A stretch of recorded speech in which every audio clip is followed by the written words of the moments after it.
Alors ici, on élabore du champagne. Nos champagnes, c'est le terroir d'abord, donc chiméridien, jurassique, des vins qui sont nature, minéraux et qui sont très digestes et élaborés par une famille.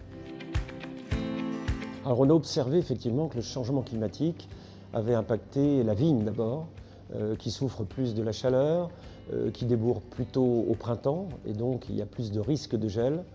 Et ce réchauffement climatique s'observe par les récoltes qui sont moins importantes et aussi la qualité du vin qui est produite, qui est plus fruité, peut-être plus riche en sucre et qui pourrait perdre de l'acidité.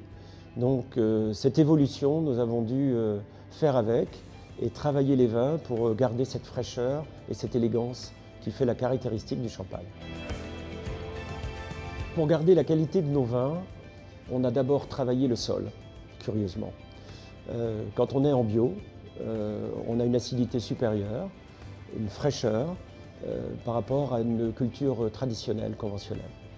Et cette fraîcheur compense l'élévation des taux de sucre et la maturité qui pourrait alourdir des vins. Donc on est très heureux que cette culture plus naturelle du raisin nous permette de récupérer cette élégance, cette fraîcheur et de pouvoir compenser ce que le réchauffement climatique risque de nous apporter dans les générations futures. Le réchauffement climatique a un impact, effectivement, puisque les récoltes sont moins importantes.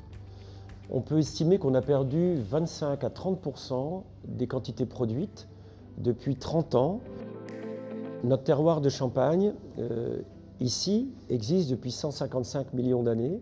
Il a ce biotope unique au monde. C'est notre bien le plus précieux. À nous de le conserver pour les générations futures en préservant cette combinaison qui est irremplaçable. Donc c'est une très forte responsabilité, ne rien abîmer, ne rien changer, juste accompagner la nature. Et le réchauffement climatique va de lui-même nous accompagner, nous allons nous adapter et continuer à faire de très grands vins en conservant ce territoire d'exception. J'en suis absolument convaincu. Si je vous donne ce sentiment d'être serein, ce n'est pas parce que je n'ai pas peur de l'avenir. Bien sûr, on va avoir beaucoup de choses qui vont nous tomber sur la tête, mais c'est parce qu'on s'est habitué, je me suis habitué, mon père et mes enfants, à non pas subir ce que la nature nous fait, mais à accompagner et à lui répondre. La contrainte, c'est la nature qui décide, c'est une conversation entre l'homme et la nature. Et quand on arrive à converser entre l'homme et la nature, eh bien on est serein.